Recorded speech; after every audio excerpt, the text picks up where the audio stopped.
오늘의 하나님의 말씀은 마태복음 6장 13절, 제목은 주기도문 7번째, 우리를 시험에 들게 하지 마옵시고 7번째가 됩니다.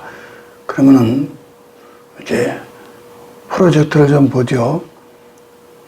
1청원, 2청원, 3청원, 그 다음에 우리의 청원에서 3청원 마지막이 되죠.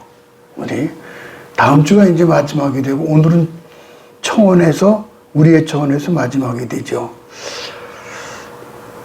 어느 목사님이 자동차로 모임에 참석을 하는데 시간이 늦었습니다. 도착해 보니까는 주차할 곳이 없는 거예요. 몇 바퀴 돌아도 빈자리가 없습니다. 10바퀴나 돌았어요.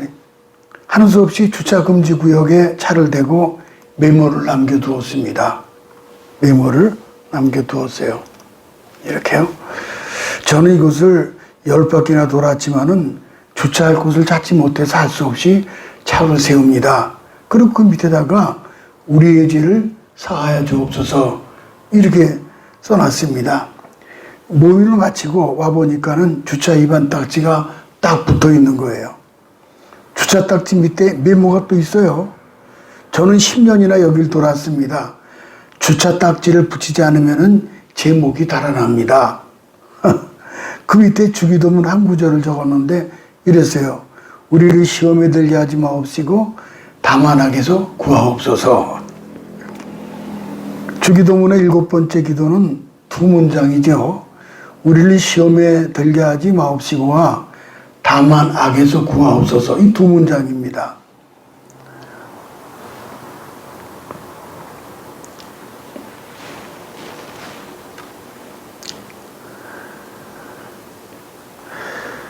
주님께서 마지막 간구로 이 기도를 하라고 명령하신 까닭은 그만큼 우리의 연약함을 잘 아시기 때문입니다.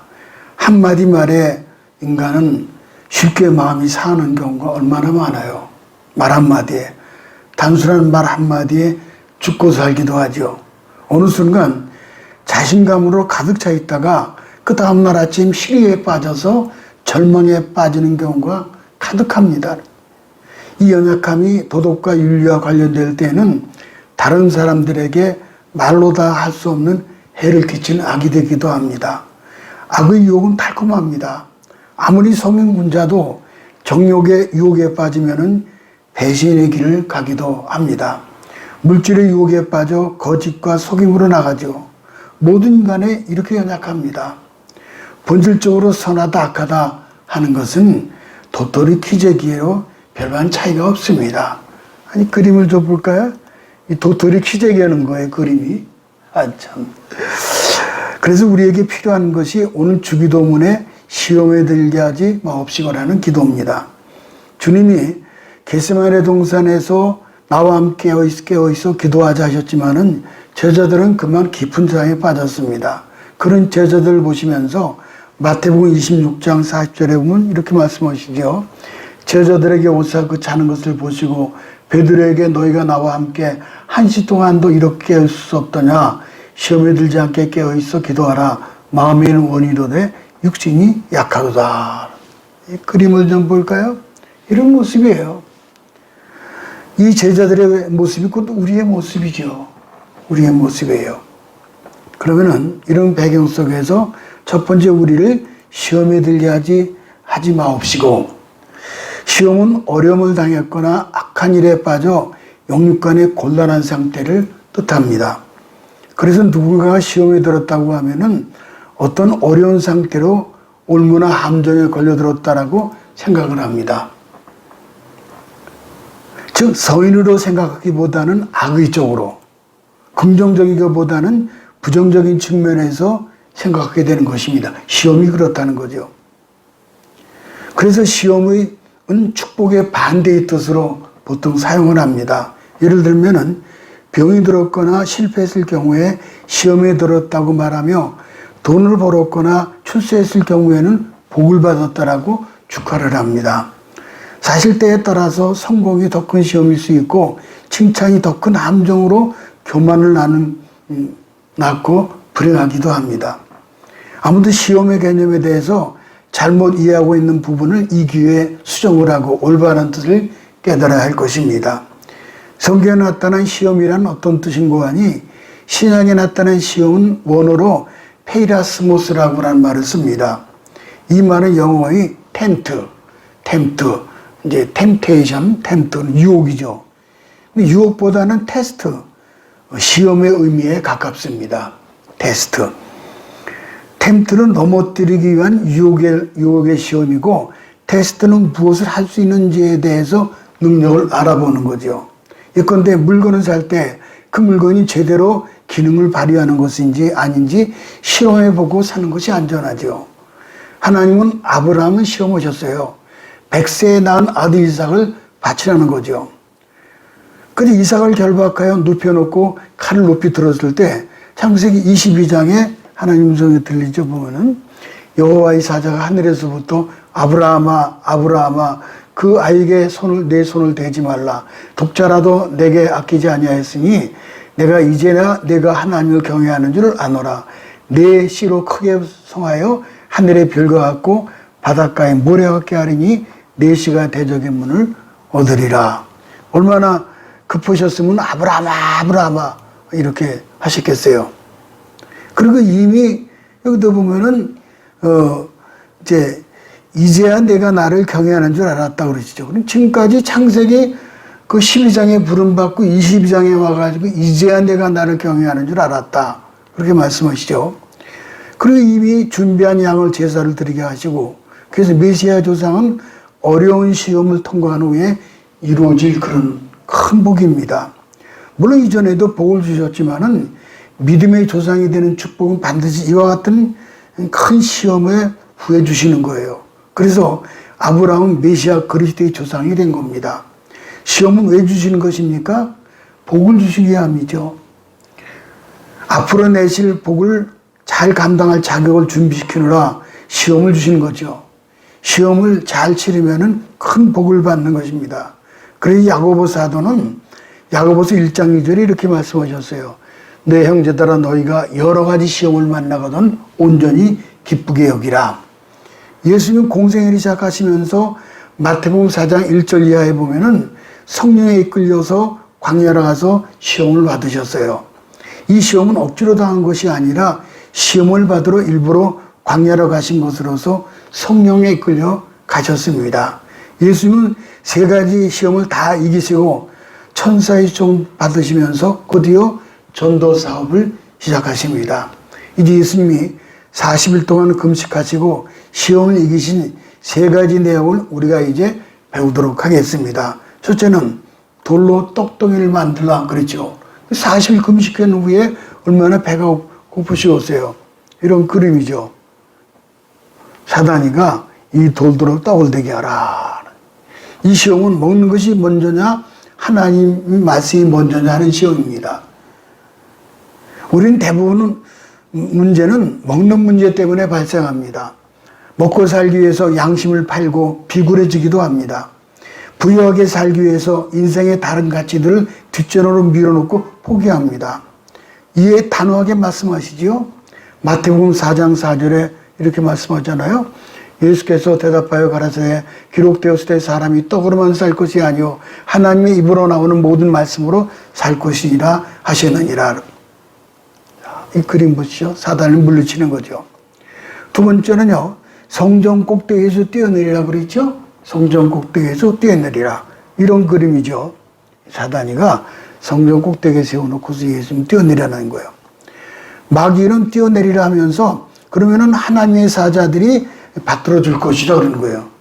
그리고 유혹을 하죠. 이에 대해서 주님은 마태복음 4장 7절에 이렇게 말씀하시죠. 또 기록되었으되 예수께서 이르시되 또 기록되었으되 주 너희 하나님을 시험치 말라 하셨느니라. 시험하지 말라는 거예요. 이번에도 말씀으로 물리치시죠. 예수님은 하나님께서 자기와 함께 하시며 위기의 순간에 항상 도우신다는 사실을 믿어 의심하지 않았습니다. 십자가에서 목숨을 맡기면서 신뢰를 의심하지 않았습니다. 설사 죽어서 음부에 떨어진다 할지라도 그곳에서 자신을 건지실 것을 우리 주님 믿으셨습니다. 세 번째 시험이 뭐죠? 천하만국을 보여주며 절하면 이것을 주겠다 그거예요. 천하만국을 보여주면서 이런 그림이에요. 보세요. 천하만국을 다 보여주면서 내게 절하면 이걸 주겠다는 거예요. 이때 주님은 마태복음 4장 10절에 똑같이 그렇게 하셨죠. 예수께서 말씀하시되 사탄아 물러가라. 기록되었을 때 주의 하나님 너희 하나님께 경외하고 다만 그를 섬기라 하셨느니라. 이때도 앞서처럼 역시 말씀으로 사탄을 물리치신 것이죠. 예수님은 사실 사단에게 넘어간 천하만국의 권세를 되찾으러 이 땅에 오신 겁니다. 그러나 그 권세를 되찾는 길은 십자가 길을 통하는 것이지 그게 하나님의 방법이지 다른 방법으로 이룰 수가 없어요. 십자가를 통해서만이 권세가 회복되는 거죠. 이 세 가지는 예수님의 공생애 동안에 가장 유혹되었던 문제들로 무리들은 예수님이 복음 전도할 당시의 무리들은 떡만 보고 예수님 쫓아갔죠. 제자들은 메시아가 고난받고 십자가 달려야 천하 생명을 다시 얻을 수 있다는 사실을 이해하지 못했습니다. 예수님은 죽음의 순간까지 기도의 시험을 하셨어요. 그러므로 이 모든 유혹을 이기셨던 겁니다. 기도하니까 하나님 말씀이 떠오르고 그 말씀으로 기록되었을 때 하시면서 사탄을 물리치신 것입니다. 그래서 주님은 제자들에게 우리를 시험에 들게 하지 마옵시고 하면서 이렇게 기도의 명령을 내리신 것입니다. 그러므로 우리는 모두는 기도해야 합니다. 우리는 기도하지 않고 이 세상의 유혹들을 이길 힘이 없어요. 두 번째는 다만 악에서 구하옵소서 그랬죠. 시험에 들지 않게 하옵시고 이것은 소극적인 기도입니다. 다만 악에서 구하옵소서라는 말은 그건 적극적인 기도입니다. 구원을 요청하는 기도가 있죠. 빌립보서 2장 12절에 보면은 모든 입으로 예수 그리스도를 주라 시인하여 하나님 아버지께 영광을 돌리게 하셨느니라. 두렵고 떨림으로 너희 구원을 이루라. 구원이란 종말론적 의미가 먼저 있습니다. 최종적으로 하나님 나라로 들어가는 구원을 뜻하며 그 언젠가 우리가 세상을 떠날 때 마지막 숨을 몰아쉴 때 우리가 들을 임종기도의 끝부분이 되는 거예요. 임종기도. 보세요. 임종기도 마지막. 나를 구원하소서. 이것은 가장 무겁고 실제적인 기도입니다. 그러나 그 구원은 헬라어 자체가 표현해 주듯이 헬라어는 현재, 과거, 미래로 구분해서 생각을 해야 합니다. 과거죠. 과거는 주 예수 그리스도 십자가의 보혈로 이미 청산된 것으로 벌써 구원을 이루었습니다. 또 앞에 있는 미래적이면서 종말론적인 구원은 저 앞에 있습니다. 우리가 이 땅에 살 날이 있잖아요. 또 그러나 문제는 현재적인 구원입니다. 이것은 현재를 사는 우리가 받는 구원으로 반복적인 의미를 갖고 있죠. 매일매일 사건마다 구원을 받아야 합니다. 이스라엘 백성이 출애굽하여 홍해를 건널 때 바다에서 다 구름과 바다 아래에서 침례를 받고 구원받았습니다. 또한 요단강을 건너 가나안 땅에 들어갈 때도 최종 구원을 이루었습니다.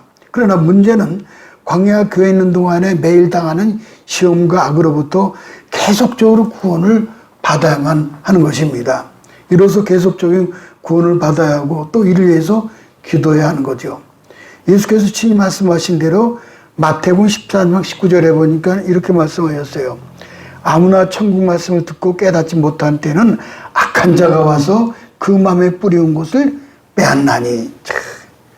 그러니까 이게 뭐냐면은 이게 씨 뿌리는 비유거든요. 그 길을 뿌리는데 덜어는 길가밭에, 덜어는 돌짝밭에, 가시밭에, 옥토에 떨어집니다. 악이 실제합니다. 그림 좀 보시죠. 이 그림 보게 되면은 길가에 떨어지죠. 씨가요. 길가에. 그 다음에 돌짝밭에, 그 다음에 이제 이 가시밭에, 그리고 옥토가 떨어졌단 말이죠. 그래서 길가에 떨어졌을 때 새가 즉시 와서 이 나라를 주워먹죠. 그래서 악의 실제를 인정하셨음을 우리가 알아야 합니다. 악은 분명히 존재합니다. 무서워요.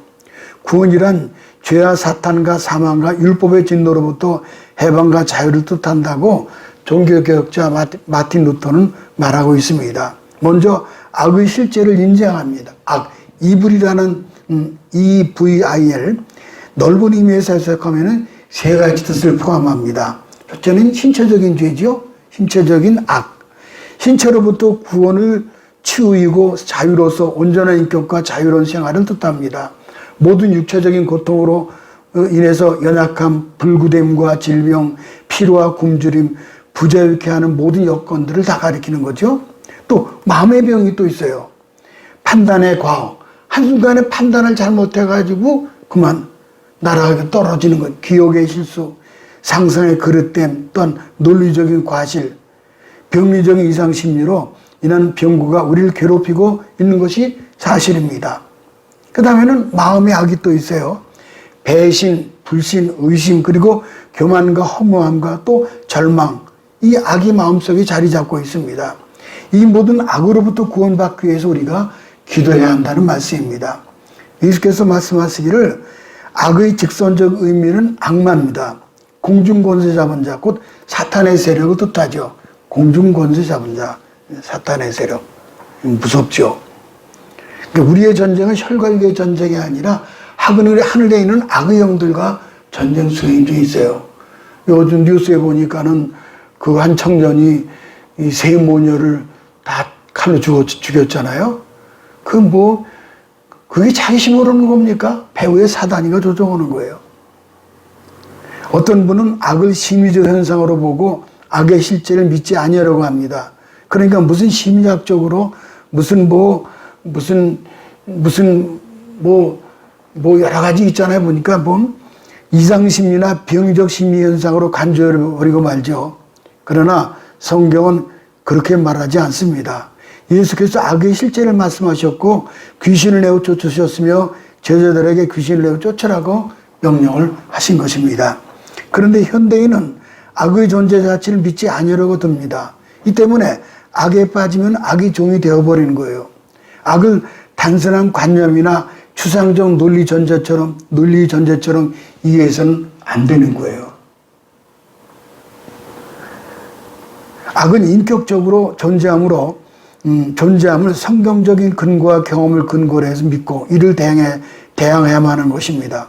루터의 기록에 의하면은 마귀를 보았으며 마귀는 구체적으로 싸우는 것을 볼 수가 있습니다. 악으로부터 승리만이 진정한 구원을 이룬다고 믿었습니다. 그래서 악으로부터 구원을 위해서 기도해야 합니다. 사탄은 본래적으로 거짓말하는 자요, 또 교만한 자요, 그리고 불신앙의 존재입니다. 이로써 악은 우리 마음속에 불신앙과 교만과 거짓을 심습니다. 이 같은 악으로부터 구원을 받아야 합니다. 성호 어거스틴은 주여 나를 나 자신으로부터 구원하소서 그렇게 기도했고, 사도 바울은 자기 안에 있는 싸움을 적나라하게 고백을 했죠.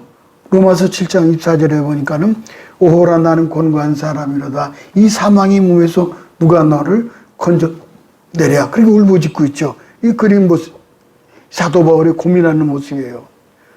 자기 속에 이 악한 영들이 속에 있는 거예요.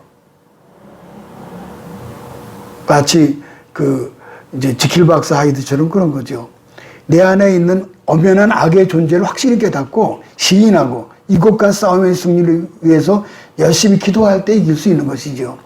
사도 베드로는 우는 사자같이 삼킬 자를 두루 찾아다니며 악을 경계했습니다. 그래서 악을 의식하고 이를 경계했죠. 자, 사자 보세요. 얼마나 무서워요. 아이고, 정치적인 악, 사회적인 악이 존재하고 경제와 문화 안에 깊이 뿌리 박은 무서운 아래 세력이 존재하고 있습니다. 이거 보세요. 얼마나 사회가 어둡습니까?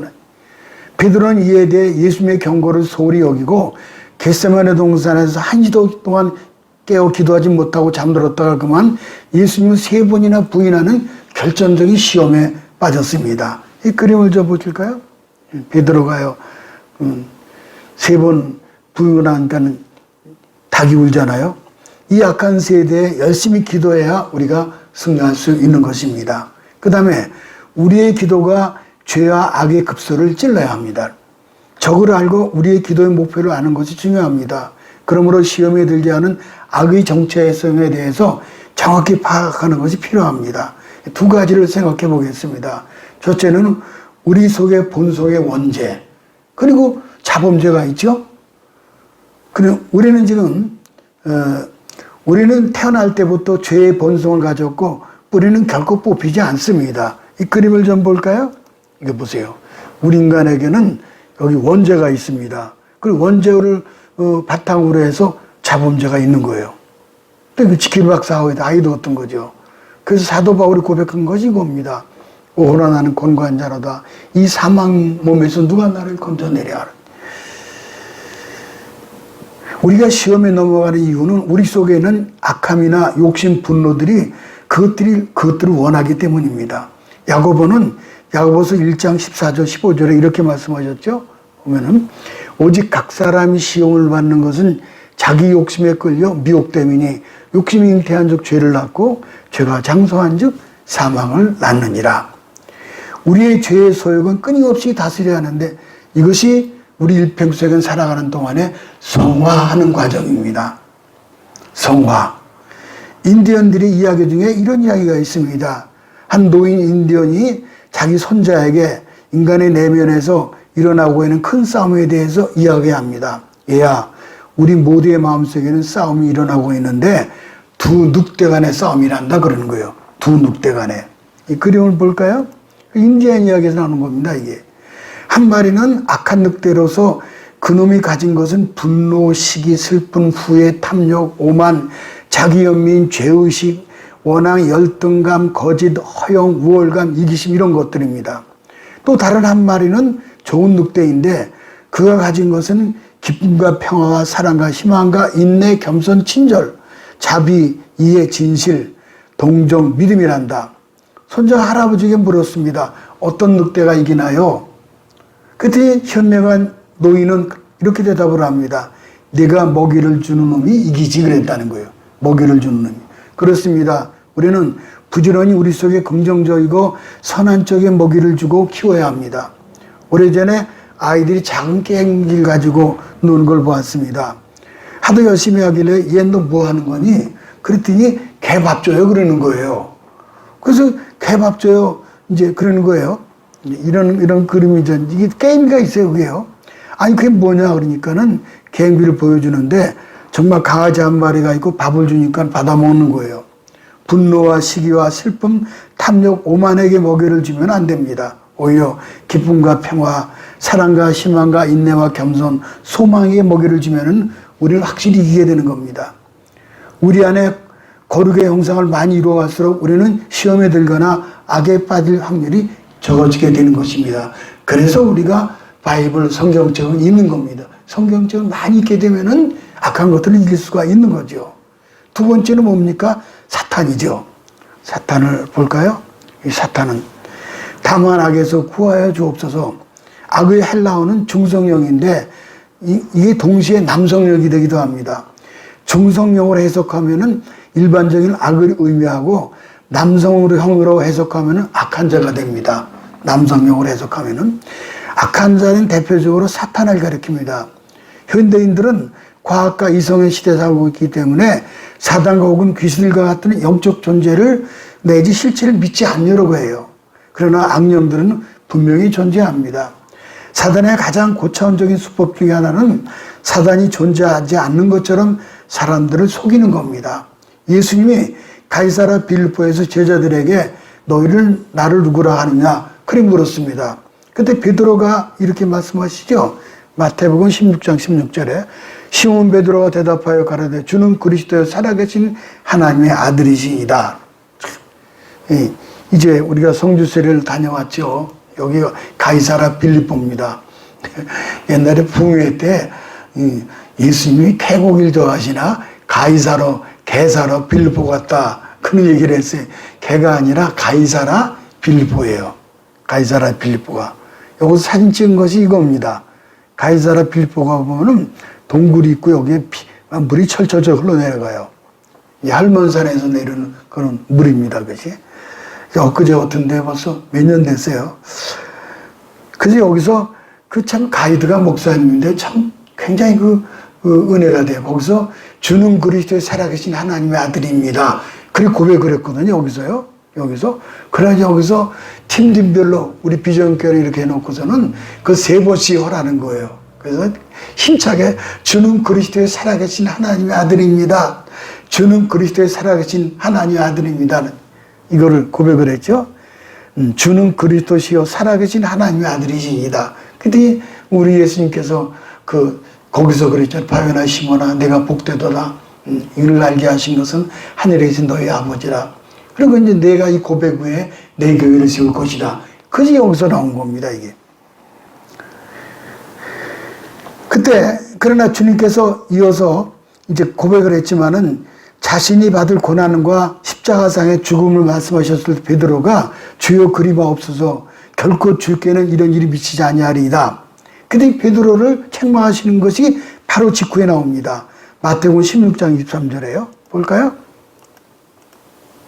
예수께서 돌이키시며 베드로에게 이르시되 사탄아 내 뒤로 물러가라 너는 나를 넘어지게 하는 자로다. 베드로의 고백은 인간적인 애정에서 한 말이었지만 그러나 실상은 사단이 베드로를 충동질한 겁니다. 사단은 이처럼 교묘하게 죄에 빠지고 시험하게 만들어요. 시험에 들게. 사단은 우리 마음을 향하여 화살을 쏘는 자로 묘사합니다. 그래서 에베소 6장 16절에 보니까 그러셨잖아요. 모든 것 위에 믿음의 방패를 가지고 일어서 능히 악한 자의 모든 화전을 소멸하고, 그래서 하나님 전신갑주를 입은 다음에 맨 마지막에는 성령의 검것 하나님 말씀 가지고 무시로 성령 안에서 기도하라 하는 것이 에베소 그 6장의 그 말씀이에요. 이들이 사단을 대적하는 기도를 해야 합니다. 유혹하는 마귀야 예수의 명하노니 썩 물러갈지어다. 그러면 우리 심령에 갑자기 세상의 어리석음이 사라지고 참 지혜와 평화가 우리를 이제 지배하게 되는 거죠. 마틴 루터가 라틴어 성경을 독일어로 번역할 때 워턴베르크 성에서 유폐되었을 때였습니다. 마틴 루터가요. 그가 성경을 번역할 때 방의 벽과 기둥에 지금까지 잉크 자국이 남아 있다고 합니다. 이런 그림이죠, 이렇게. 이게 이제 위텐베르크 성에 거기서 이제 성경을 번역을 하는데 마귀하고 이제 있었던 일인데, 이유는 고통스러운 유폐 생활로 인하여 교황과 타협해서 좋은 자리 얻어 편히 살라는 유혹이었습니다.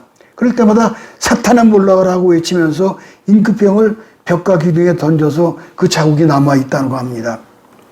그리고 거기서 찬송 585장을 드린 거예요. 작사 작곡을 한 겁니다. 아까 드린 거 그거죠. 내주는 강한 성이여 방패와 병기 되시니. 그걸 작시 작곡한 겁니다. 또 어느 날 루터가 지은 모든 죄를 기록한 적을 가지고 와서 그 죄를 보여주면서 사단이가 너 같은 놈이 무슨 종교개혁이냐 하고 비아냥거리더라는 거예요. 그리고 루터가 이게 다냐? 그러니까는 비슷한 두께의 두 권의 책을 더 가지고 오더라는 거예요. 루터는 아무 말 없이 펜으로 붉은 잉크를 찍어가지고 한 장 한 장의 페이지마다 다음같이 기록했다는 거예요.